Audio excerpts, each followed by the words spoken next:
Hello, कैसे हो आप सब। आप सभी का मैं आशु अग्रवाल आज आप लोग के नए चैप्टर में स्वागत करता हूँ। ठीक है।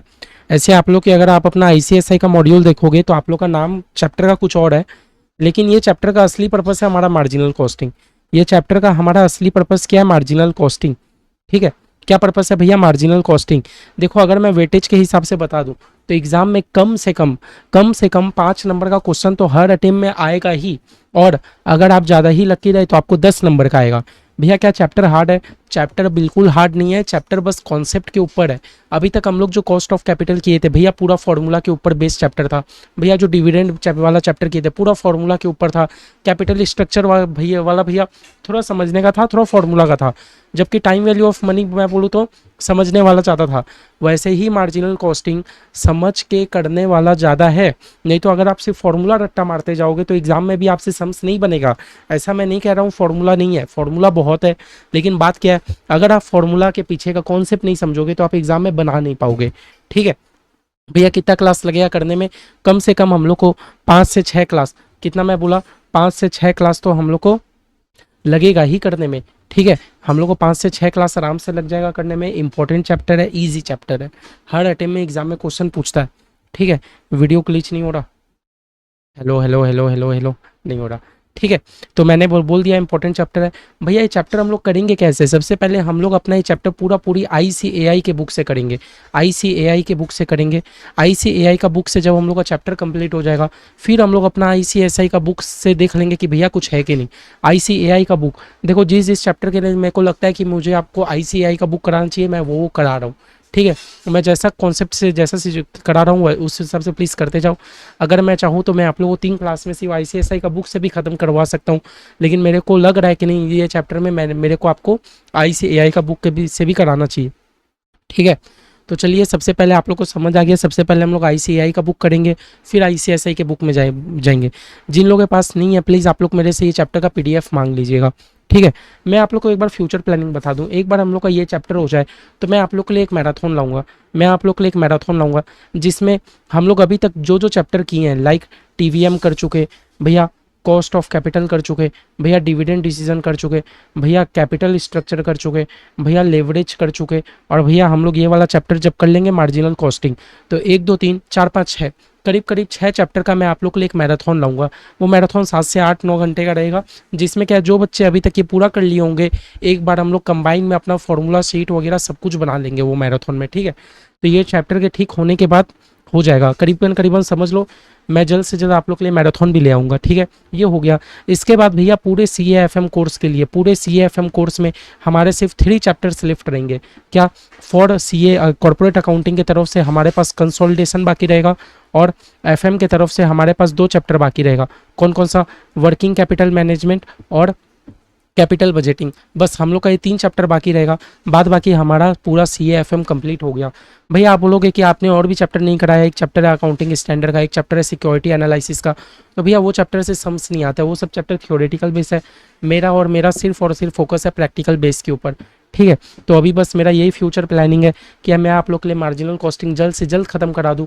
मार्जिनल कॉस्टिंग खत्म कराने के बाद मैं आप लोग के लिए एक पूरा एफएम का मैराथन ले आऊँगा जितना अभी तक चैप्टर किए। उसके बाद मैं आप लोग को सबसे पहले कंसोलिडेशन करा दूंगा, फिर एफएम के 2 चैप्टर बचा कुचा कर लेंगे। इतना अगर आप कर लिए तो 100 का 100 नंबर का पेपर आपसे एग्जाम में बनेगा ही बनेगा। ठीक है। बाकी कोई टेंशन लेने का बात नहीं है। ठीक है। तो चलिए, ये तो भैया हो गया। अब चलिए हम लोग शुरू करते हैं अपना मार्जिनल कॉस्टिंग। ठीक है। मार्जिनल कॉस्टिंग देखो, सबसे पहले मैं आप लोगों को बता दूं मार्जिनल कॉस्टिंग का मतलब क्या होता है। मार्जिनल कॉस्टिंग का मतलब क्या होता है मार्जिनल कॉस्टिंग का देखो मैं क्या बोल रहा हूँ। आप एक एक्स्ट्रा यूनिट जो बना रहे हो, लाइक मान लो आप अपने फैक्ट्री में आप 10,000 यूनिट 15,000 यूनिट तो आप बना ही रहे हो। ठीक है। 10,000 यूनिट बनाने का 10,000, ठीक है 10,000 छोड़ो, 100 यूनिट बनाने का आपको खर्चा आता है 200 रुपया। हाँ, तो मैं आपसे पूछ रहा हूँ 101 यूनिट बनाने का आपको कितना खर्चा आ रहा है? मैंने कहा भैया 202 रुपया। ये जस्ट एग्जाम्पल है, तो समझ रहे हो। एक एक्स्ट्रा यूनिट बनाने के लिए आपको 2 रुपया एक्स्ट्रा खर्च करना पड़ रहा है। ये होता है हमारा मार्जिनल कॉस्टिंग। समझ आ रहा है? 100 यूनिट बनाते हो तो आपको 200 रुपया का खर्च होता है। वहीं अगर आप 100 के जगह 101 यूनिट बना देते हो तो आपको खर्चा 202 का पड़ जाता है। दैट मीन्स भैया एक एक्स्ट्रा यूनिट बनाने के लिए मेरे को जो 2 रुपया एक्स्ट्रा खर्च करना पड़ रहा है वो होता है मेरा मार्जिनल कॉस्टिंग। क्या बोला मैंने? एक एक्स्ट्रा यूनिट बनाने के लिए जो आपको 2 रुपया एक्स्ट्रा खर्च करना पड़ रहा है वो होता है हमारा मार्जिनल कॉस्टिंग। वापस से बोलिए भैया, एक एक्स्ट्रा यूनिट बनाने के लिए जो आपको 2 रुपया एक्स्ट्रा खर्च करना पड़ रहा है वो होता है मार्जिनल कॉस्टिंग। वापस से बोलिए, एक एक्स्ट्रा यूनिट बनाने के लिए जो एक्स्ट्रा खर्च आपको करना पड़ रहा है वो होता है मार्जिनल कॉस्टिंग। अब आईसीआई के बुक में देखते हैं क्या बोल रहा है। Marginal cost as understood in economics is the incremental cost of production for producing one additional unit of product। बोला एक एडिशनल यूनिट ऑफ प्रोडक्ट बनाने के लिए जो आपको एक्स्ट्रा कॉस्ट पड़ रहा है वही तो होता है भैया मेरा मार्जिनल कॉस्टिंग। जैसे कि मैंने आपको एग्जांपल भी दिया, एक एक्स्ट्रा यूनिट बनाने के लिए मेरे को 2 रुपया एक्स्ट्रा खर्च करना पड़ा, यही है भैया मेरा मार्जिनल कॉस्टिंग, यही है भैया मेरा मार्जिनल कॉस्टिंग। ठीक है, चलो हम लोग एक एग्जांपल लेते हैं। फॉर एग्जांपल क्या बोल रहा है, total cost of producing 10 units and 11 units are 10,000 and 10,500। बोला आप 10 यूनिट बना देते हो 10,000 में और आप 11 यूनिट बनाते हो 10,500 में। मतलब समझ लो, एक एक्स्ट्रा यूनिट अगर आप बना रहे हो तो आपको 500 रुपया का एक्स्ट्रा खर्च हो रहा है कि नहीं। एक एक्स्ट्रा यूनिट आप बना रहे हो तो आपको 500 रुपया का एक्स्ट्रा खर्च हो रहा है। आप 10 यूनिट बना देते हो 10,000 में, जबकि आप 11 यूनिट बना रहे हो 10,500 में। मतलब एक एक्स्ट्रा यूनिट बनाने के लिए आपको जो 500 रुपया एक्स्ट्रा खर्च करना पड़ रहा है वही तो मेरा मार्जिनल कॉस्टिंग है। The marginal cost for 11th unit that is 1 unit extra is ₹500। किसको अभी तक बेसिक समझ आया बताओ? आस्ते आस्ते बेसिक समझ के करना है हम लोग को। ठीक है, इतना बात समझ आया, इतना बात समझ आया। एक एक्स्ट्रा यूनिट बनाने के लिए जो आपको एक्स्ट्रा खर्च उठाना पड़ रहा है वो होता है हमारा मार्जिनल कॉस्टिंग। और एक एग्जांपल हम लोग देखते हैं। बोला Arnav limited produce 10,000 unit of product Z by incurring a total cost of 3,50,000। बोला हमारा जो अर्नव लिमिटेड है, क्या बोल रहा है, हमारा जो अर्नव लिमिटेड है वो 10,000 यूनिट ना प्रोड्यूस करता है और 10,000 यूनिट बनाने में उसको टोटल खर्चा कितना आता है, 3,50,000। ठीक है, 10,000 यूनिट उसको प्रोड्यूस करने में उसको कितना खर्च आता है, 3,50,000। ब्रेकअप ऑफ कॉस्ट, बोला 3,50,000 उसको कैसे कैसे खर्च पड़ता है। बोलता है 1,00,000 रुपया उसको डायरेक्ट मटेरियल का खर्च पड़ जाता है, 80,000 उसको इम्प्लॉय का कॉस्ट पड़ जाता है, 20,000 उसको वेरिएबल ओवरहेड मतलब कुछ ऊपर के खर्चे, कुछ इनडायरेक्ट एक्सपेंस पड़ जाते हैं। हाँ, और 1,50,000 का उसको फिक्स्ड कॉस्ट लग जाता है, 1,50,000 का उसको फिक्स कॉस्ट लग जाता है। समझ रहे हो? सिंपल सा बात, अभी मैंने आपको इतना बोला, अर्नव लिमिटेड हमारा 10,000 यूनिट बनाता है। अर्नव लिमिटेड कितना यूनिट बनाता है, 10,000 यूनिट बनाता है। 10,000 यूनिट बनाने के लिए उसको कितना खर्च पड़ता है, उसको भैया 3,50,000 का खर्च पड़ता है। और 350 में से उसका मटेरियल का कॉस्ट है 1,00,000 रुपया। हाँ, उसको लेबर का कॉस्ट है 80,000 रुपया, उसको कुछ और खर्चा है 20,000 रुपया का, और भैया उसका फिक्स्ड कॉस्ट है 1,50,000 रुपया का। देखो सारा खर्चा मिला के 350 का वो खर्चा करता है। ठीक है, इतना भैया मेरे को बात समझ आ गया, इतना भैया मेरे को बात समझ आ गया। ठीक है, तो अभी तक हम लोग एक बार क्या, हम लोग रफली एक बार उतार ले, रफली हम लोग एक बार उतार ले। कितना है हमारा पेज 14.3,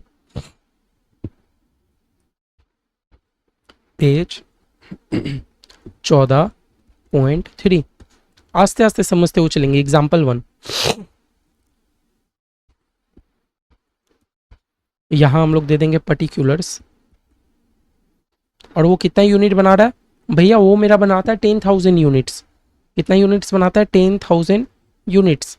भैया 10,000 यूनिट्स बनाने के लिए उसको क्या क्या खर्च पड़ता है, उसको क्या क्या खर्च पड़ता है भैया, उसको मटेरियल का खर्च पड़ता है 1,00,000 रुपया का, उसको डायरेक्ट मटेरियल का खर्च पड़ता है कितने रुपए का भैया, 1,00,000 रुपए का उसको मटेरियल का खर्च पड़ता है।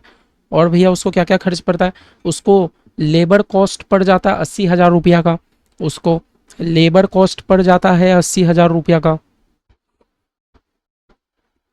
और भैया बता दो, उसको वेरिएबल ओवरहेड पड़ जाता है 20,000 रुपया का, वेरिएबल ओवरहेड 20,000 रुपये का पड़ जाता है। और ये 20,000 कैसे आया भैया, 2 रुपया पर यूनिट, मतलब 10,000 यूनिट का 2 रुपया करके 20,000। और भैया और उसको फिक्स कॉस्ट लग जाता है 1,50,000 रुपया का, उसको फिक्स्ड ओवरहेड पड़ जाता है 1,50,000 रुपया का। कितने रुपए का भैया, 1,50,000 रुपए का उसका फिक्स्ड ओवरहेड पड़ जाता है।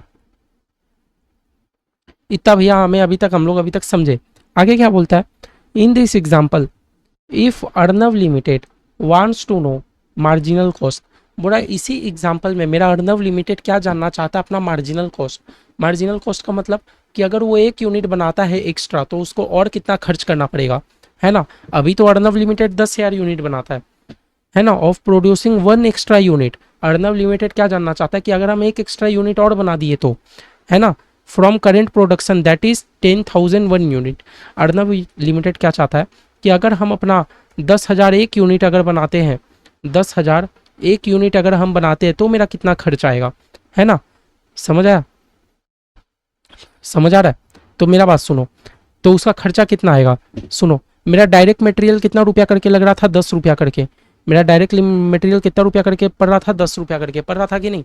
देखो क्वेश्चन ही में गिवन है, जब हम 10,000 यूनिट बना रहे थे तो मेरा मटेरियल का खर्चा 10 रुपया करके पड़ रहा था, तभी तो 10 इंटू 10 1 लाख आया। तो अगर हम 10,001 यूनिट बनाएंगे तो मेरा मटेरियल का खर्चा कितना आएगा भैया, 10,001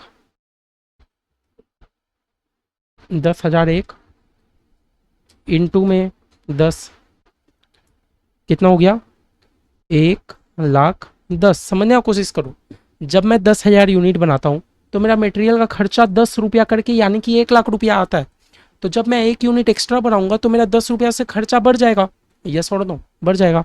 वही भैया मेरा लेबर कॉस्ट कितना रुपया करके पड़ रहा था, 8 रुपया करके। मेरा लेबर कॉस्ट कितने करके पड़ रहा था, 8 रुपया करके, तभी तो 10,000 यूनिट का 8 रुपया करके 80,000।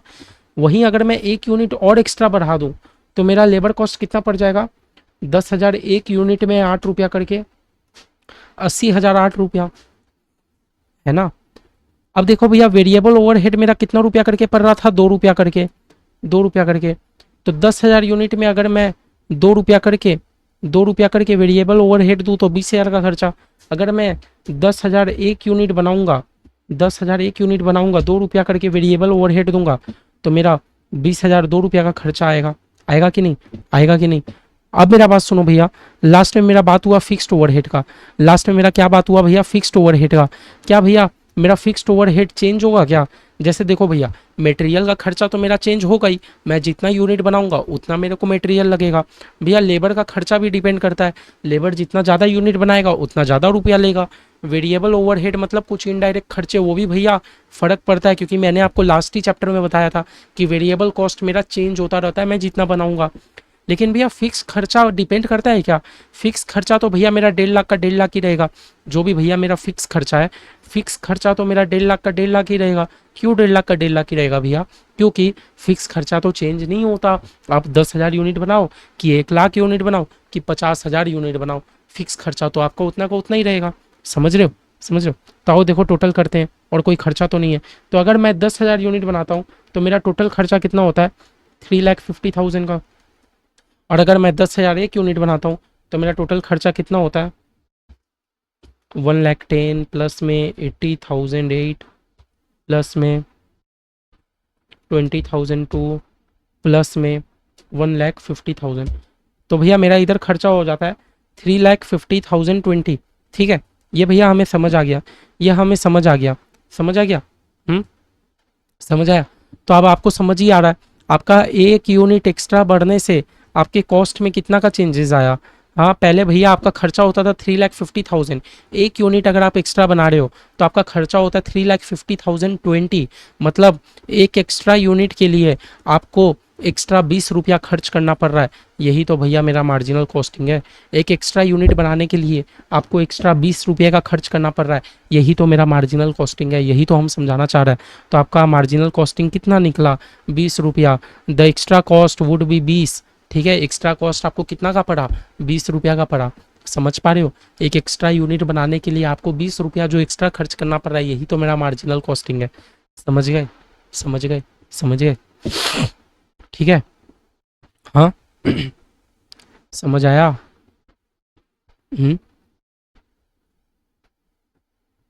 एक और एग्जाम्पल 2 भी करोगे क्या, चलो।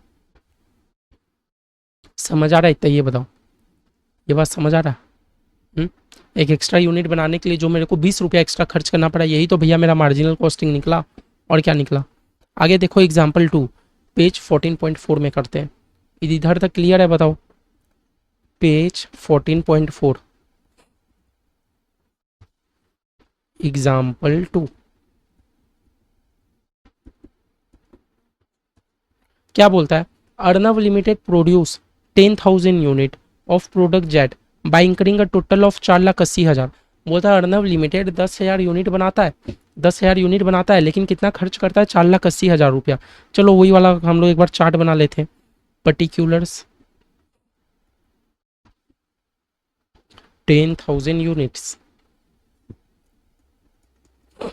ठीक है। देखो अर्नब लिमिटेड का खर्चा देखो, डायरेक्ट मटेरियल पे 10 रुपया करके खर्च करता है। वो कितना रुपया करके खर्च करता है, डायरेक्ट मटेरियल का खर्च करता है 10 रुपया करके एट रेट ₹10।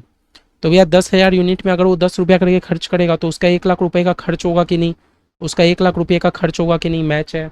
आगे वो लेबर कॉस्ट खर्चा करता है 8 रुपया करके, वो लेबर कॉस्ट में खर्चा करता है 8 रुपया करके, मतलब हर एक यूनिट बनाने में 8 रुपया का लेबर लगेगा। तो भैया 10,000 यूनिट बनाने में उसको 8 रुपया करके 80,000 का लेबर कॉस्ट आएगा, आएगा कि नहीं, 80,000 का लेबर कॉस्ट ओके है। भैया उसका वेरिएबल ओवरहेड लग जाता है 2 रुपया करके, उसका वेरिएबल ओवरहेड, वेरिएबल ओवरहेड मतलब जो चेंज होता रहता है यूनिट पे, वेरिएबल ओवरहेड एट रेट ₹2 है ना, 2-2 रुपया करके उसका वेरिएबल ओवरहेड लगता रहता है। तो भैया 10,000 यूनिट में 2 रुपया करके कितना हो गया, 20,000 रुपया। और भैया उसका मशीन सेटअप कॉस्ट, उसका machine setup cost, machine setup cost उसका कितना लग रहा है, 1,200 रुपया। उसका मशीन सेटअप कॉस्ट कितना लग रहा है भैया, 1,200 रुपया, है ना, 1,200 रुपया। मशीन सेटअप कॉस्ट उसका कितना लग रहा है, देखो machine setup cost, machine setup cost क्या बोल रहा है, उसका 1,200 रुपया लग रहा है, लेकिन 1,200 रुपया में 100 यूनिट्स ही बनेगा। मशीन सेटअप कॉस्ट जो है ये भी आपका फिक्स खर्चा है कि वेरिएबल, कैसे पता करोगे भैया, ये जो चीज़ आप, जो खर्चा आपका यूनिट में डिपेंड है वो आपका वेरिएबल खर्चा हो गया, और जो खर्चा आपके यूनिट में डिपेंड नहीं है वो आपका फिक्स खर्चा हो गया। लाइक मान लो आप एक रेंट ले रहे हो, रेंट में आपको 50,000 रुपया महीना का रेंट भरना है, लेकिन आप उससे बनाओ कि मत बनाओ, कि 1,00,000 यूनिट बनाओ कि 4,00,000 यूनिट बनाओ, कुछ फर्क नहीं पड़ता, आपका रेंट तो उतना ही लगेगा। तो भैया वो हो गया मेरा फिक्स कॉस्ट। तो भैया ये जो मेरा मशीन का खर्चा ये वेरिएबल है कि फिक्स है, भैया मैं बोल रहा हूँ ये वेरिएबल है, क्यों, क्योंकि देखो ना यूनिट में डिपेंड है। क्या बोल रहा है, 1,200 रुपया खर्च होगा, लेकिन 1,200 में 100 यूनिट ही बनेगा, 100 यूनिट कैन बी मैन्युफैक्चर, तो आपका पर यूनिट का खर्चा कितना आ गया, 12 रुपया करके, समझ रहे हो। मशीन सेटअप कॉस्ट आपका कितना रुपया करके पड़ गया, 12 रुपया करके, 12 रुपया करके कैसे पड़ा, समझ पा रहे हो, एक मशीन सेटअप कॉस्ट आपका 12 रुपया करके कैसे पड़ा, समझ पा रहे हो, क्योंकि आपका 1,200 रुपया खर्च होगा, लेकिन 1,200 रुपया में 100 यूनिट ही बनेगा, तो आपका हर एक यूनिट का खर्चा 1,200 करके, तो 10,000 यूनिट का कितना रुपया करके खर्चा हो गया, तो 10,000 यूनिट का 12 रुपया करके कितना खर्च पड़ गया, 1,20,000 रुपया का आपका मशीन सेटअप कॉस्ट आया, समझ रहे हो, कितना क्लियर है। आगे क्या बोलता है, आगे क्या बोलता है, डिप्रिसिएशन, बोलता है डिप्रिसिएशन ऑफ मशीन, हाँ 10,000 रुपया का, बोला मशीन में डिप्रिसिएशन लग गया, मशीन में डिप्रिसिएशन लग गया कितने का, 10,000 का, मशीन में डिप्रिसिएशन लग गया 10,000 का, क्या बोल रहा है, मशीन में डिप्रिसिएशन लग गया 10,000 का। तो भैया ये मेरा क्या यूनिट में डिपेंड है, नहीं भैया, एक बार आपने मशीन खरीद लिया एक बार आपने मशीन खरीद लिया तो बस आपका डिप्रिसिएशन तो उतना ही है, आपका डिप्रिसिएशन तो उतना ही है, ठीक है। डिप्रिसिएशन आपका एक तरीके का फिक्स कॉस्ट है, और भी आपका एक फिक्स ओवरहेड 1,50,000 रुपया का लगा है। जो जो वेरिएबल कॉस्ट है उसमें देखो ना पर यूनिट का मैंने प्राइस लिखा, जो जो मेरा वेरिएबल कॉस्ट नहीं है, जो जो फिक्स नेचर का कॉस्ट है वो डायरेक्ट लिख दिया, क्योंकि फिक्स कॉस्ट मेरा लगता ही है, आप 10,000 यूनिट बनाओ कि 50,000 यूनिट बनाओ कि 1,00,000 यूनिट बनाओ, इतना तो लगेगा ही। तो भैया मैंने सारा खर्चा लिख दिया, सारा खर्चा लिख दिया। आगे हमें क्या बोलता है, आगे तो कुछ नहीं बोला। आगे अगर हम लोग 10,000 एक यूनिट बनाते तो मेरा कितना खर्च होगा, है ना, हम लोग मार्जिनल कॉस्ट पता करें ना, तो हम लोग एक यूनिट अगर एक्स्ट्रा बनाएंगे तो मेरा कितना खर्च होगा, भैया मेरा कितना खर्च होगा, यहाँ भैया मेरा 1,10,000 रुपया खर्च हो जाएगा, यहाँ 8 रुपया करके मेरा 80,000 8 रुपया करके खर्चा हो जाएगा, यहाँ 2 रुपया करके मेरा 20,000 2 रुपया खर्च हो जाएगा, यहाँ 12 रुपया करके मेरा 1,20,000 12 रुपया खर्च हो जाएगा। भैया डिप्रिसिएशन जैसा है वैसा ही रहेगा, और भैया फिक्स ओवरहेड मेरा जैसा है वैसा ही लगेगा, क्यों, क्योंकि फिक्स खर्चा तो चेंज नहीं होता, मैं चाहे 1 यूनिट ज़्यादा प्रोडक्शन करूँ चाहे मैं 2 यूनिट ज़्यादा प्रोडक्शन करूँ। चलो अब दोनों का टोटल करो, 1,80 2,00,000 3,20 3,30 4,80, इधर देखो 1,10,000 प्लस में 80,000 8 प्लस में 20,000 2 प्लस में 1,20,000 12 प्लस में 10,000 प्लस में 1.5 लाख कितना हो गया भैया? ये हो गया मेरा 4,80,032 रुपया। 4,80,032 रुपया। तो अब आपका मार्जिनल कॉस्टिंग आप समझ ही पा रहे हो आपका मार्जिनल कॉस्टिंग समझ पा रहे हो आप कितना हुआ? हाँ।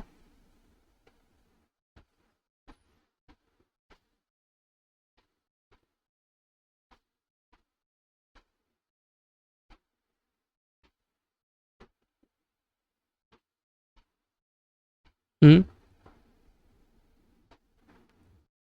आप मार्जिनल कॉस्टिंग समझ ही पा रहे हो कितना हो गया?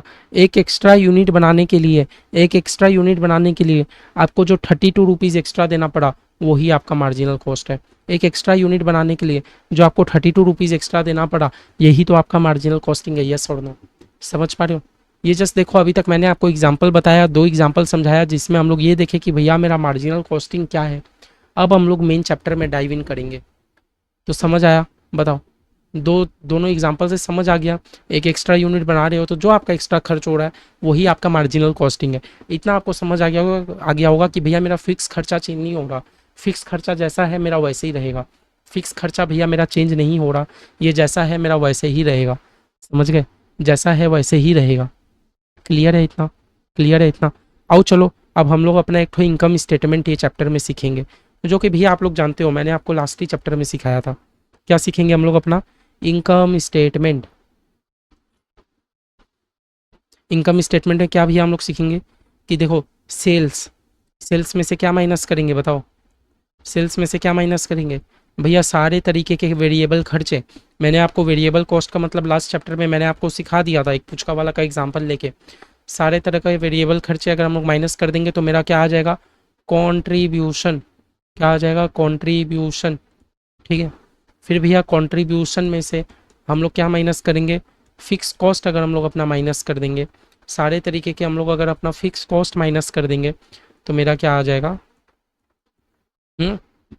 प्रॉफिट। प्रॉफिट, प्रॉफिट कहो या ईबीआईटी कहो, इस चैप्टर के लिए एक बार के लिए वर्ड प्रॉफिट याद रखो। समझ आ रहा है? सारे तरीके के अगर हम लोग अपने फिक्स कॉस्ट माइनस कर देंगे तो मेरा आ जाएगा क्या? प्रॉफिट।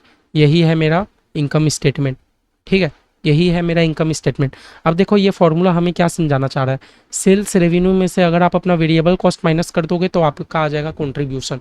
ये तो हम लोग जानते ही हैं भैया, ये हम लोगों ने लास्ट दिन एग्जाम्पल में भी सीखा था कि आप पर यूनिट सेल कर रहे हो पुचका 5 रुपया करके। आप एक पुचका सेल करते हो 5 रुपया करके, लेकिन 5 रुपया में आपका 2 रुपया का खर्चा है ही। हर एक पुचका में आपका 2 रुपया का खर्चा है, तो आपके हाथ में कंट्रीब्यूशन कितना आया? 3 रुपया अभी भी आपके पास बचा है।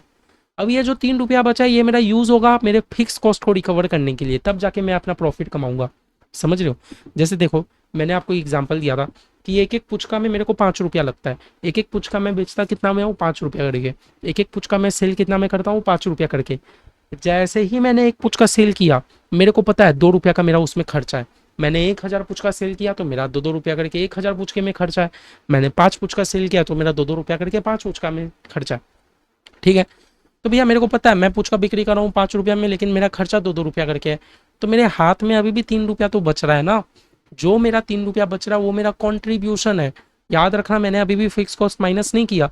अब ये कॉन्ट्रीब्यूशन से मैं अपना फिक्स कॉस्ट माइनस करूंगा, तब जाके मेरे हाथ में जो बचेगा वो है मेरा प्रॉफिट। तब जाके मेरे हाथ में जो बचेगा वो है मेरा प्रॉफिट। समझे? समझे? क्लियर है? तो इंस्टीट्यूट के बुक में एक बार हम लोग देखते हैं कंट्रीब्यूशन का मतलब क्या दिया है। बड़ा contribution is the difference between sale revenue and total variable cost. ठीक है, बड़ा ये डिफरेंस है सेल और टोटल वेरिएबल कॉस्ट का। चलो हम लोग एक एग्जाम्पल देखते हैं। Example, example, example. ठीक है पेज पेज सारा एग्जाम्पल करेंगे जितना दिया, पेज 14.8 एग्जाम्पल।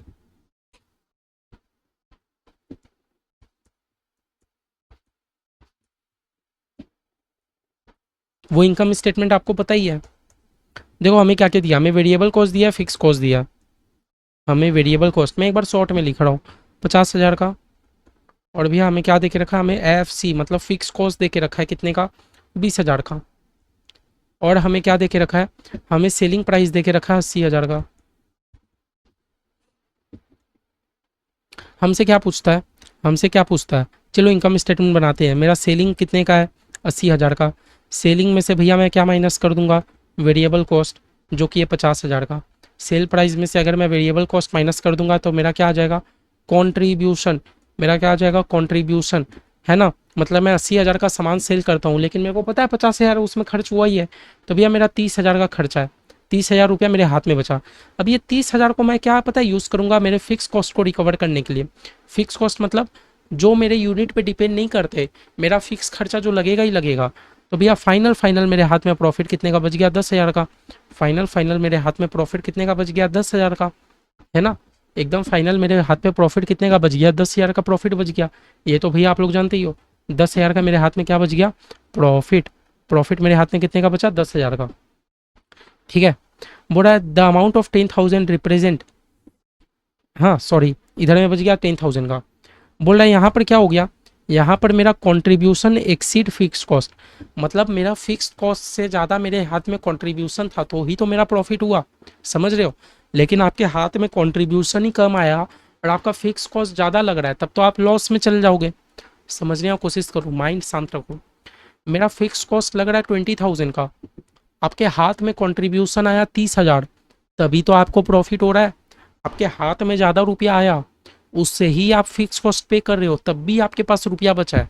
यही लाइन वो बोल रहा है, since contribution exceed fix cost, तो प्रॉफिट मेरा कितने का हो गया, 10,000। सपोज मेरा फिक्स कॉस्ट ही 40,000 का होता, सपोज मैंने कंट्रीब्यूशन कमाया 30 का, लेकिन मेरा फिक्स कॉस्ट 40 का हो जाता, तब तो भैया मैं 10,000 का लॉस में हो जाता, तब तो मैं 10,000 का क्या हो जाता, लॉस में हो जाता, है ना। तब तो मेरे को 10,000 का क्या हो जाता, लॉस हो जाता, समझ रहे हो। हम लोग प्रीवियस एग्जाम्पल में हम लोग प्रॉफिट में कैसे थे, क्योंकि मेरा कंट्रीब्यूशन मेरे फिक्स कॉस्ट से ज़्यादा था। अगर मेरा कंट्रीब्यूशन फिक्स कॉस्ट से कम होता तो मैं लॉस में हो जाता। इधर तक भैया आप लोगों को बात समझ आई, इधर तक आप लोगों को बात समझ आई, बताओ। हाँ, यहाँ तक क्लियर है, बताओ।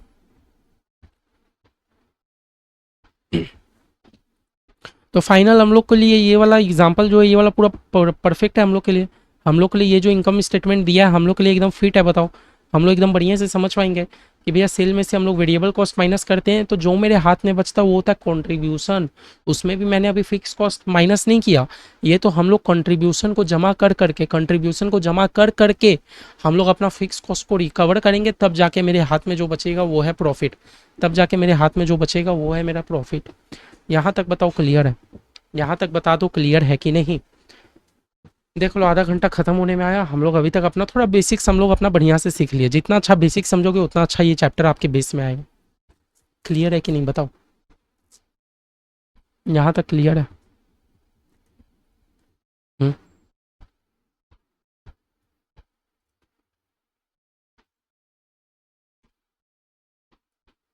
तो ये हम लोग का इनकम स्टेटमेंट हम लोग को ठीक लगेगा। सारे ही फॉर्मूले हम लोग के यही इनकम स्टेटमेंट के बस आसपास घूमते रहेंगे, आप लोग देखते जाइएगा। अब हम लोग एक नया बात क्या करते हैं भैया, कंट्रीब्यूशन टू सेल रेशियो। हमारा क्या फॉर्मूला है भैया, कंट्रीब्यूशन टू सेल रेशियो, नहीं तो पीवी रेशियो, जिसको हम लोग बहुत कॉमनली यूज करते हैं।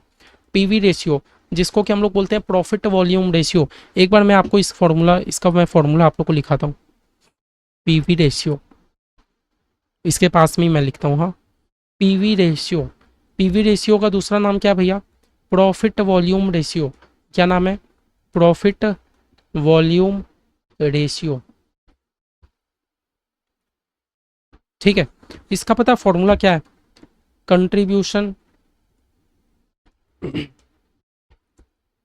बाई सेल्स इनटू में 100। यार चेक कर लो भैया आपने गलत तो नहीं लिखा, contribution divided by sale into 100। PV ratio का फॉर्मूला समझ रहे हो, contribution divided by sale into 100। क्या पीवी रेशियो का फॉर्मूला है, contribution divided by sale into 100। चलो एक एग्जांपल लेते हैं, एक एग्जांपल लेते हैं।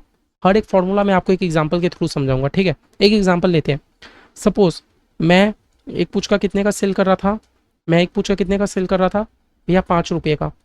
उसमें हर एक पुचका बनाने में आपको कॉस्ट कितना आ रहा था, कॉस्ट ईच पुचका, हर एक पुचका बनाने में आपको कॉस्ट कितना आ रहा था भैया, 2 रुपया का कॉस्ट था, ठीक है। 2 रुपया का आपका कॉस्ट था। और भैया ठीक है, ये था मेरा एग्जाम्पल। तो चलो मैं सेल कितने में करता हूँ, 5 रुपया में। भैया मेरा वेरिएबल कॉस्ट कितने का लग रहा है, 2 रुपया करके, है ना। तो भैया फाइनली मेरे हाथ में कंट्रीब्यूशन कितने का बचा, फाइनली मेरे हाथ में कंट्रीब्यूशन कितने का बचा, 3 रुपया का। बचा कि नहीं। अब भैया मैं आपको बोलता हूँ कि मेरा पीवी रेशियो निकाल दो, पीवी रेशियो निकाल दो, तो पीवी रेशियो का आप बोलोगे कि आंसू भैया ने अभी अभी ताज़ा ताज़ा फॉर्मूला सिखाया था क्या, contribution divided by sale into में 100। आप बोलोगे कि अभी अभी इन्होंने फॉर्मूला सिखाया था contribution divided by sale into में 100। कंट्रीब्यूशन है 3 रुपया का, सेल है 5 रुपया का, इंटू में 100, तो भैया मेरा पीवी रेशियो कितने का हो गया, 60%। पीवी रेशियो कितने का हो गया, 60%। 60%, 60%। जब भी मैं इंटू 100 में करता हूँ दैट मीन्स वो आंसर मेरा परसेंटेज में आता है। दैट मीन्स आप समझ पा रहे हो, एक पूछ का अगर आप 5 रुपया का बेचते हो तो खर्चा हटा के जो आपके पास रुपया बचता है, दैट मीन्स एक पूछ का अगर 100% का है तो 100% में से मेरा 40% का मेरा क्या है, खर्चा है, और 60% मेरे हाथ में बच रहा है। ये फॉर्मूला मेरे को ये इंडिकेट करता है। थोड़ा हिंदी में समझने की कोशिश करो फॉर्मूला को, मैं आपको इंग्लिश में तो रीड करा ही दूंगा, एक बार समझने की कोशिश करो कि 5 रुपए के पुचके में मेरे हाथ में कितना रुपया बचा था, 3। दैट मीन्स अगर मैं परसेंटेज में करूँ तो मेरे हाथ में 60% रुपया बच रहा है, और ये 60% रुपया जो बच रहा है मेरा फाइनल प्रॉफिट नहीं है, क्योंकि यही 60% को तो बचा बचा के मेरे को फिक्स कॉस्ट को रिकवर करना है। समझ रहे हो, तो पीवी रेशियो समझ रहे हो, पीवी रेशियो का मतलब कि वेरिएबल कॉस्ट को हटा के जो आपके पास बच रहा है वो आपका क्या है। दैट मीन्स समझ लो, एक पुच का आप सेल कर रहे हो 5 रुपया का, तो 5 रुपया में 40% और एक 60%। 60% तो आपका क्या है, प्रॉफिट, लेकिन ये प्रॉफिट में से आपने अभी तक फिक्स कॉस्ट माइनस नहीं किया है ना, और 40% आपका क्या है, वेरिएबल खर्चा आया ना। तो 5 रुपया का 40% 2 रुपया का आपका वेरिएबल खर्चा है, और 3 रुपया का आप प्रॉफिट कमा रहे हो। यही तो मैंने ये फॉर्मूला में किया। समझ रहे हो, बात समझ रहे हो पीवी रेशियो का। तो पीवी रेशियो मेरे को क्या दिखाता है कि वेरिएबल कॉस्ट हटाने के बाद आपने कितना प्रॉफिट कमाया। तो मेरा फॉर्मूला क्या है, contribution divided by sale into में 100। पीवी रेशियो मेरे को क्या दिखाता है कि भैया वेरिएबल कॉस्ट माइनस करने के बाद आपके हाथ में कितना रुपया बचा। वापस से मैं बोल रहा हूँ, पीवी रेशियो मेरे को क्या दिखाता है, प्रॉफिट वॉल्यूम रेशियो, की वेरिएबल कॉस्ट माइनस करने के बाद आपके हाथ में कितने रुपया बचा, कितना रुपया बचा। देखो क्या बोलता है, this ratio shows the proportion of sale available to cover fix cost. Sale का कितना हिस्सा आपके पास बचा है जिससे आप फिक्स कॉस्ट को रिकवर करोगे। तो मैं कह सकता हूं कि भैया सेल का 60% हिस्सा मेरे पास बच रहा है जिससे मैं अपना फिक्स्ड कॉस्ट रिकवर करूंगा, है ना। जबकि सेल का 40% तो मेरा खर्च हो जा रहा है। समझ रहे हो पीवी रेशियो क्या फॉर्मूला है भैया, simple, contribution divided by sale into में 100, कि सेल का कितना परसेंट हिस्सा आपके पास बच रहा है जिससे आप अपना फिक्स कॉस्ट को रिकवर करोगे। देखो ना कितना क्लियर लैंग्वेज लिखा है, this ratio shows the proportion of sale available to fixed cost and profit. ठीक है, फॉर्मूला क्या है, contribution divided by sale into में 100। सेल का कितना परसेंट हिस्सा आपके पास बच रहा है कि आप अपना फिक्स कॉस्ट को रिकवर कर पाओ। एक और फॉर्मूला है, change in contribution divided by change in sale into में 100। ठीक है, समझ आ रहा है, दो फॉर्मूला है। हाँ बताओ, तो अभी तक हम लोग अपना पीवी रेशियो का फॉर्मूला क्या सीखे भैया, पीवी रेशियो एक है मेरा contribution divided by sales into में 100, और एक क्या है, चेंज इन, अगर आपको 2 साल का डेटा दिया हुआ है तो आपको क्या करना पड़ेगा, चेंज इन कंट्रीब्यूशन, या कंट्रीब्यूशन नहीं दिया है तो डायरेक्ट प्रॉफिट ले लो, whole divided by change in cell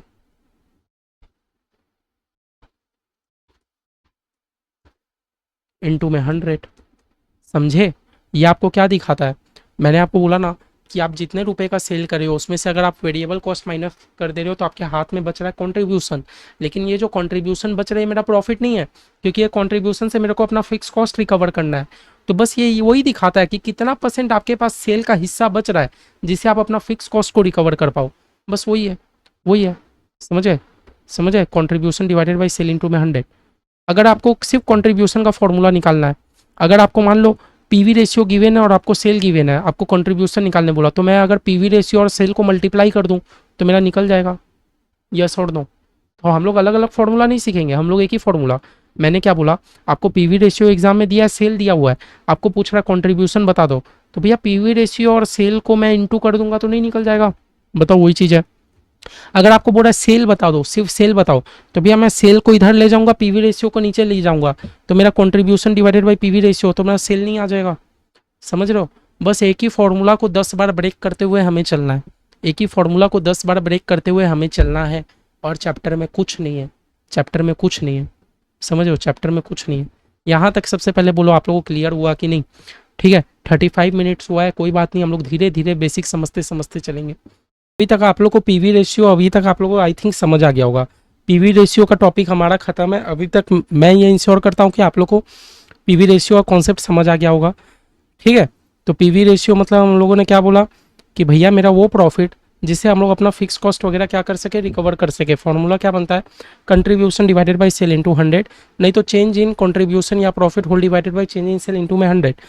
याद रखना मेरा बात, पीवी रेशियो, मान लो मेरा पीवी रेशियो अगर 60% है, दैट मीन्स क्या?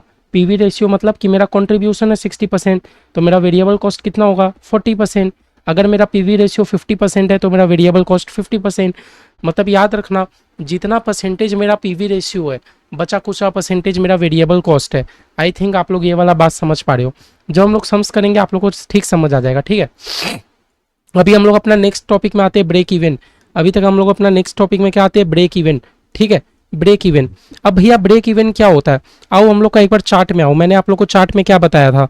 मैंने आप लोग को चार्ट क्या बनवाया था? भैया ये पीवी रेशियो तक समझ गए? भैया देखो, अब क्या होता है, कंट्रीब्यूशन मेरा आ गया, कंट्रीब्यूशन के बाद हम लोग जैसे ही अपना फिक्स कॉस्ट माइनस करते हैं तो मेरा प्रॉफिट आ जाता है। हाँ, कंट्रीब्यूशन के बाद जैसे ही हम लोग अपना फिक्स कॉस्ट माइनस करते हैं तो मेरा आ जाता है क्या? प्रॉफिट। अब आप लोगों को कंट्रीब्यूशन का मतलब पता है ना? कंट्रीब्यूशन मतलब वो रुपया, कंट्रीब्यूशन मतलब वो रुपया जिससे हम लोग अपना फिक्स्ड कॉस्ट रिकवर करेंगे। याद करो मेरा एग्जांपल, मैं पुचका सेल कर रहा हूँ 5 रुपया में, मैं एक एक पुचका सेल कर रहा हूँ 5 रुपया में। मेरा वेरिएबल कॉस्ट हर एक पुचका बनाने में कितना रुपया खर्च हो रहा है? 2, लेकिन मेरे हाथ में बच कितना आ रहा है? 3। अब ये 3 रुपया तो मेरा फाइनल प्रॉफिट नहीं है ना, मेरे को तो अभी इसके बाद फिक्स्ड कॉस्ट भी देना है ना। तो मैं कितना कितना 3 रुपया करके ऐसे जमा करूँ जिससे मेरा फिक्स्ड कॉस्ट तो रिकवर हो जाए। बात समझ रहे हो? मेरा बात समझने की कोशिश करो। आप एक पुचका सेल कर रहे हो 5 रुपया में, पुचका बनाने का खर्चा 2 रुपया, तो आपके हाथ में बचा कितना रुपया? भैया 3-3 रुपया करके मेरे हाथ में जमे जा रहा है, बचे जा रहा है, बचे जा रहा है, बचे जा रहा है, बचे जा रहा है। समझ रहे हो? हर एक पुचका सोल्ड करते हो तो आपके हाथ में कितना रुपया बच रहा है? 3। लेकिन क्या ये 3 रुपया आपका प्रॉफिट है? नहीं भैया, अभी भी फिक्स कॉस्ट बाकी है। मेरा फिक्स कॉस्ट लगता है 300 रुपया, मेरा फिक्स कॉस्ट लगता है 300 रुपया, तो मैं कितना पुचका सेल कर लूँ जिससे मेरा फिक्स कॉस्ट तो रिकवर हो जाए। आप बोलोगे भैया सिंपल बात है, आपका एक पुचका बेच के आपको हाथ में 3 रुपया बचता है। अगर आप 100 पुचका बेच लोगे ना तो आपके पास 300 रुपया तो आ जाएगा। 100 पुचका बेच लोगे तो आपके पास 300 रुपया आ जाएगा। वो 300 रुपया से आप फिक्स कॉस्ट रिकवर कर पाओगे। तो अगर आप 100 पुचका बेचोगे तो आप नो प्रॉफिट नो लॉस में रहोगे। ध्यान से सोचने की कोशिश करो। मैं हर एक पुचका बेचता हूँ, 3 रुपया मेरे हाथ में बचता है। फिर मैं बोला 3 रुपया करके मेरे पास जमे जा रहा है, जमे जा रहा है, जमे जा रहा है। मैं बोल रहा हूँ कि मेरे को फिक्स कॉस्ट भी रिकवर करना है, तो मैं मिनिमम कितना पुचका बेच दूं जिससे मेरा फिक्स कॉस्ट तो रिकवर हो जाए, है ना? तो आप बोलोगे कोई बात नहीं भैया, मिनिमम आप 100 पुचका तो बेच दो, क्योंकि आप 100 पुचका बेचोगे तो आपके हाथ में 3-3 रुपया करके बचेगा। दैट मीन्स आप उससे 300 रुपया से अपना फिक्स कॉस्ट तो रिकवर कर पाओगे, और उस सिचुएशन में आप नो प्रॉफिट नो लॉस में रहोगे। उसके ऊपर फिर आप जो बेचे आपका प्रॉफिट, क्योंकि आपने फिक्स कॉस्ट तो रिकवर कर लिया। नहीं समझ आया? कोई बात नहीं, नहीं समझ आया? कोई बात नहीं। तो मैं आपको बस ये बताना चाह रहा हूँ, ब्रेक इवन मेरा वो वाला पॉइंट होता है, ब्रेक इवन मेरा वो वाला पॉइंट होता है जहां पर मैं अपना फिक्स कॉस्ट को रिकवर करता हूँ और मैं नो प्रॉफिट नो लॉस में रहता हूँ। सिंपल से आपको मैं बात बोलूं तो ब्रेक इवन पॉइंट का मतलब इतना याद रखो, नो प्रॉफिट नो लॉस। मैं मिनिमम कितना सेल करूं जिससे मैं नो प्रॉफिट नो लॉस में रहूं? मैं मिनिमम कितना सेल करूं जिससे मैं नो प्रॉफिट नो लॉस में रहूं? ठीक है, मैं नो प्रॉफिट नो लॉस में रहूं। ठीक है, मैं फॉर्मूला में बाद में आऊँगा, मैं फॉर्मूला में बाद में आऊँगा। एक बार हम लोग एग्जाम्पल देखते हैं, एक बार हम लोग एग्जाम्पल देखते हैं। क्या है हम लोग का? Example 3 page number 14.15।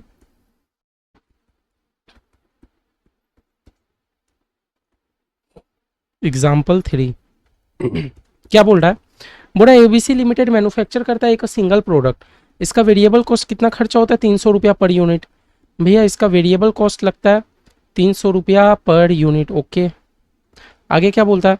एंड इसका फिक्स कॉस्ट है 2 लाख रुपया पर मंथ, और इसका जो फिक्स कॉस्ट है 2 लाख रुपीज पर मंथ। ठीक है, ये भी सही है।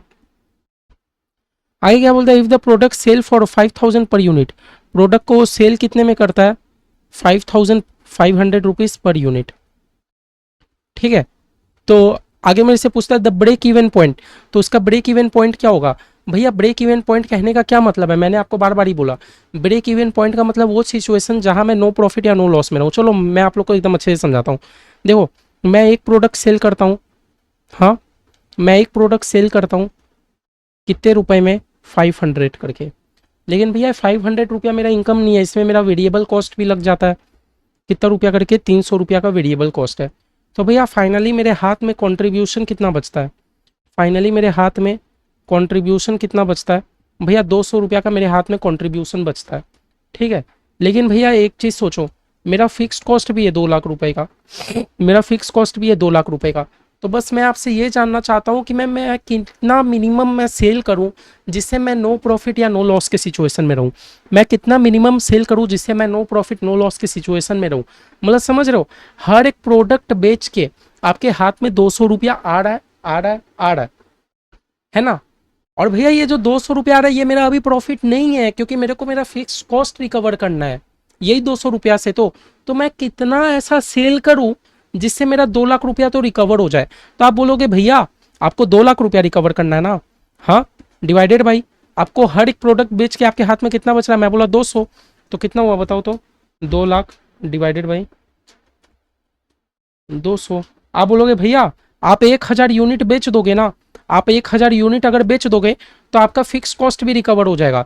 एक कैसे बोलो तो, 1000 यूनिट अगर मैं बेचूंगा, 1000 यूनिट में मेरे को 200 रुपया मेरे हाथ में बचेगा, तो देखो 2 लाख रुपया का अरेंजमेंट हो गया ना। ये 2 लाख रुपया से मैं अपना फिक्स कॉस्ट रिकवर कर पाऊंगा। मतलब समझ रहे हो, अगर आप 1000 यूनिट बेचोगे तो आप ब्रेक इवन पॉइंट में हो, क्यों, क्योंकि नो प्रॉफिट नो लॉस। क्यों, 1000 यूनिट तक में तो आपका खाली फिक्स कॉस्ट रिकवर हुआ, इसके ऊपर अब जब आप बेचोगे तो आपका प्रॉफिट होना चालू हो जाएगा। टिल 1000 यूनिट आपका तो कोई प्रॉफिट ही नहीं है, समझने का कोशिश करो। इसीलिए इसका फॉर्मूला क्या दिया हुआ है, fix cost divided by contribution, fix cost divided by contribution per unit. समझ रहे हो, आपको 2 लाख रुपया का फिक्स कॉस्ट रिकवर करना है, और हर प्रोडक्ट बेच के आपके हाथ में कंट्रीब्यूशन आता है 2200 रुपया, आपको 2 लाख रुपया का फिक्स कॉस्ट रिकवर करना है। हर प्रोडक्ट बेच के आपके हाथ में कंट्रीब्यूशन आता है 200 रुपया, मतलब मेरे भाई आपको 1000 यूनिट अपना सेल करना होगा। ये 1000 यूनिट आप सेल करोगे तो आप पता है कौन से सिचुएशन में रहोगे, नो प्रॉफिट नो लॉस के सिचुएशन में रहोगे, नो प्रॉफिट नो लॉस के सिचुएशन में रहोगे। इसके ऊपर फिर अब जब आप बेचोगे तो आपका प्रॉफिट होना स्टार्ट होगा। आप बोलोगे भैया कैसे नो प्रॉफिट नो लॉस, क्योंकि आप 1000 यूनिट बेचोगे तो आपके पास कितना रुपया आया भैया, 200 रुपया करके, मेरे पास तो 2 लाख रुपया ही आया, लेकिन 2 लाख तो आपका फिक्स कॉस्ट ही लग गया, तो आप नो प्रॉफिट नो लॉस में रहे ना। समझ रहे हो, समझ रहे हो, बताओ। तो इसीलिए मेरा ब्रेक इवन का फॉर्मूला क्या होता है, fix cost divided by contribution per unit. Break even का फॉर्मूला क्या होता है, fix cost divided by contribution per unit. आओ एक बार हम लोग इलस्ट्रेशन 1 करते हैं, एक बार हम लोग इलस्ट्रेशन 1 करते हैं, page number illustration 1। I know आप लोगों को कुछ बच्चे को समझ नहीं आ रहा होगा, एकदम टेंशन मत लो, अभी हम लोग का क्लास खत्म नहीं हुआ है, अभी हम लोग का 5-6 क्लास आराम से चलेगा।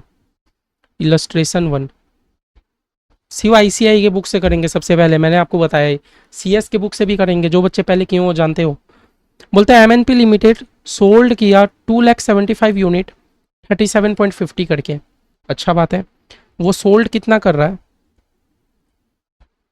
भैया, सोल्ड कर रहा है 2,75,000 यूनिट, 2,75,000 यूनिट कितने करके, 37.50 करके। तो भैया मेरा सेल कितने का हो गया, 2,75,000 इंटू में 37.50, तो भैया मैं सेल करता हूँ 1,03,12,500 का, 1,03,12,500 का मैं इतने का सेल करता हूँ। आगे बोलता है वेरिएबल कॉस्ट कितने का है, बोलता है वेरिएबल कॉस्ट आपका 17.5 करके है, 17.5 में 14 और 3.5 बोल रहा है। कोई बात नहीं ना भैया, मेरा वेरिएबल कॉस्ट मेरे को दे दिया, वेरिएबल कॉस्ट मेरे को दे दिया। वैसे आप अपना याद रखना, कभी भी एग्जाम में अगर वर्ड वेरिएबल कॉस्ट यूज़ ना करे, आपको मैन्युफैक्चरिंग कॉस्ट यूज़ करे, तो ये आपका वेरिएबल ही है। क्यों, जितना ज़्यादा प्रोडक्ट बनाओगे उतना ज़्यादा कॉस्ट, है ना।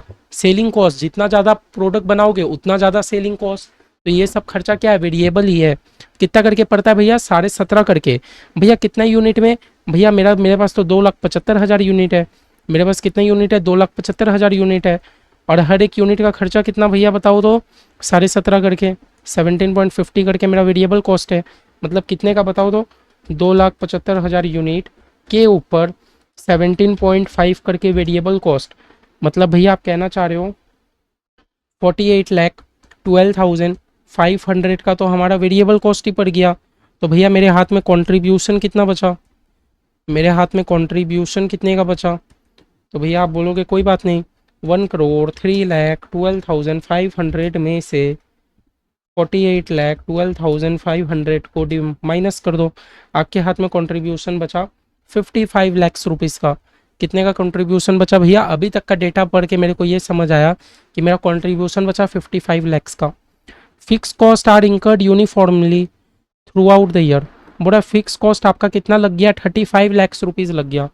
फिक्स कॉस्ट आपका कितना लग गया भैया, 35 लाख का फिक्स कॉस्ट लग गया, जिसमें 15 लाख का डिप्रिसिएशन भी इंक्लूड है। जिससे 15 लाख का क्या इंक्लूड है भैया, डिप्रिसिएशन भी इंक्लूड है।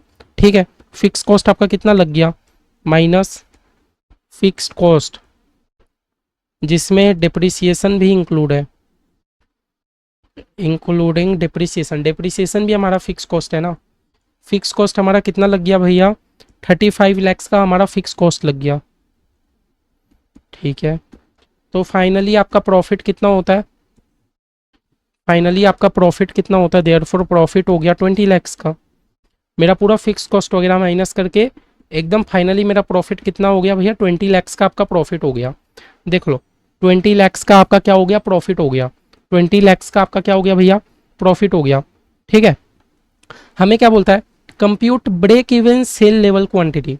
पहले बोलता है कंप्यूट ब्रेक इवन, आप अपना ब्रेक इवन निकालो। ब्रेक इवन कहने का मतलब है कि भैया आप 2,75,000 यूनिट बेच रहे हो, आप 2,75,000 यूनिट बेच रहे हो तो आप अपना प्रॉफिट कमा रहे हो। आप 2,75,000 यूनिट बेच रहे हो तो आप प्रॉफिट कमा पा रहे हो। लेकिन ब्रेक इवन कहने का मतलब है कि आप कितना यूनिट बेचोगे जिससे कि आप नो प्रॉफिट नो लॉस में रहो। आप कितना यूनिट बेचोगे जिससे कि आप नो प्रॉफिट नो लॉस वाले सिचुएशन में रहो। समझ रहे हो, आप कितना यूनिट बेचोगे जिससे कि आप नो प्रॉफिट नो लॉस वाले सिचुएशन में रहो, है ना। Therefore break even. तो ब्रेक इवन कैसे निकालेंगे, आप बोलोगे भैया ब्रेक इवन का हमारा फॉर्मूला क्या था, फिक्स कॉस्ट, टोटल में आपका फिक्स कॉस्ट कितना लग रहा है, whole divided by contribution per unit, whole divided by contribution per unit, है ना। अभी आप 2,75,000 यूनिट बेच रहे हो तो आप प्रॉफिट में जा रहे हो। लेकिन मैं कहना चाह रहा हूँ कि नहीं, मेरे को इतना नहीं बेचना, मेरे को बस इतना जानना है कि मैं कितना का बेचूं जिससे मैं नो प्रॉफिट नो लॉस में रहूं। तो आप बोलोगे भैया मेरा फिक्स कॉस्ट 35 लाख का लग रहा है, मेरा 35 लाख का फिक्स कॉस्ट लग रहा है। और भैया आप बोलोगे मेरा कंट्रीब्यूशन कितने का है, मेरा कंट्रीब्यूशन है 55 लाख का। मैं बोल रहा हूँ नहीं, कंट्रीब्यूशन पर यूनिट बोला मैंने। आप बोलोगे कोई बात नहीं भैया, मैं एक प्रोडक्ट बेचता हूँ 37.50 में, जिसमें से 17.5 का मेरा वेरिएबल कॉस्ट चला गया, मतलब मेरे हाथ में कंट्रीब्यूशन 20 रुपीज़ करके बचा, है ना। तो बताओ कितना आया, 35 लैक्स होल डिवाइडेड बाई 20। तो आप बोलोगे भैया मेरे को 1,75,000 यूनिट तो बेचना ही पड़ेगा। देखो क्या आंसर आया मेरा, 1,75,000 यूनिट, 1,75,000 यूनिट। सबसे पहले मेरा आंसर क्या आया, 1,75,000 यूनिट। अगर मैं 1,75,000 यूनिट सोल्ड करूँ ना तो मैं ब्रेक इवन में रहूँगा। ब्रेक इवन कहने का मतलब है नो प्रॉफिट नो लॉस। आओ भरोसा नहीं हो रहा, चलो दिखाते हैं। सेल बताओ कितना यूनिट, 1,75,000 यूनिट, कितना करके, कितना करके, एक बार करो ना, 37.5 करके कितना होता है, उसमें से माइनस करो वेरिएबल कॉस्ट। 1,75,000 यूनिट का कितना करके, 17.5 करके ना। ठीक है, बताओ, करो करो एक बार पता चलेगा। 1,75,000 यूनिट इंटू में 37.5 कितना होता है। आप बोलोगे भैया 6,562,500। 1,75,000 यूनिट इंटू में 17.5 कितना होता है भैया। आप बोलोगे भैया 3,062,500। दोनों को माइनस करोगे तो आपका क्या आ जाएगा मेरे भाई, आपका आ जाएगा मेरा कंट्रीब्यूशन। कितने का हो गया कंट्रीब्यूशन बता दो। आप बोलोगे भैया 35 लैक्स का हमारा कंट्रीब्यूशन हो गया। और हमारा फिक्स कॉस्ट कितने का था बताओ तो, हमारे क्वेश्चन में फिक्स कॉस्ट कितने का था, 35 लैक्स का हमारा फिक्स कॉस्ट। तो फाइनली हमारा प्रॉफिट कितना हो गया, जीरो। हमारा प्रॉफिट कितना हो गया, जीरो। तो समझ रहे हो ब्रेक इवन हमें क्या बताता है, ये एग्जांपल के थ्रू आप ब्रेक इवन समझने की कोशिश किए। ब्रेक इवन हमें वो वाला पॉइंट बताता है जहां मैं नो प्रॉफिट नो लॉस में रहूं, समझे। देखो मेरी कंपनी 2,75,000 यूनिट सेल कर रही है, तो मेरी कंपनी फाइनली में प्रॉफिट बना पा रही है। लेकिन ब्रेक इवन हमें ये सिखाता है कि मेरे भाई आपको कम से कम आपको इतना यूनिट तो बेचना ही है अपने आप को सर्वाइव करने के लिए, इतना तो बेचना ही है। क्योंकि अगर आप इतना यूनिट नहीं बेचोगे तो आप कैसे अपना फिक्स कॉस्ट रिकवर कर पाओगे, समझ रहे हो, कैसे अपना फिक्स कॉस्ट रिकवर कर पाओगे। और आगे हमें बोलता है कैश ब्रेक इवन निकालो, cash break even, cash break even. देखो कैश ब्रेक इवन कहने का मतलब क्या है ना, आपका जो फिक्स कॉस्ट है, देखो आपके क्वेश्चन में फिक्स कॉस्ट है 35 लैक्स का, लेकिन 35 लैक्स में डिप्रिसिएशन ही है 15 लाख का। तो भैया क्या ये एक्चुअली में, और भैया आपका अदर फिक्स कॉस्ट है 20 लैक्स का। बात समझने की कोशिश करो, आपका फिक्स कॉस्ट टोटल 35 लैक्स का है, जिसमें डिप्रिसिएशन है 15 लाख, तो भैया बाकी कुछ ही 20 लाख। तो भैया बताओ क्या डिप्रिसिएशन एक्चुअली में मेरा खर्चा है क्या। डिप्रिसिएशन मतलब क्या होता है कि मेरा प्रॉपर्टी का वैल्यू डाउन हो गया, एक्चुअली में तो भैया कोई खर्चा नहीं है, बस दिखाने के लिए। तो भैया जब भी कैश ब्रेक इवन बोले ना, तो हम एक्चुअल वाला फिक्स कॉस्ट को खाली पकड़ेंगे। जब भी कैश ब्रेक इवन बोले तो हम किसको पकड़ेंगे, एक्चुअल वाला फिक्स कॉस्ट जो मेरा एक्चुअल में कैश में लग रहा है। तो एक्चुअल में मेरा क्या लग रहा है, 20 lakh rupees. Contribution per unit कितना था, 1 लाख यूनिट, समझे। बताओ ये एग्जांपल हो जाएगा, बताओ क्लियर है, क्लियर है, बताओ। हाँ बताओ हो जाएगा।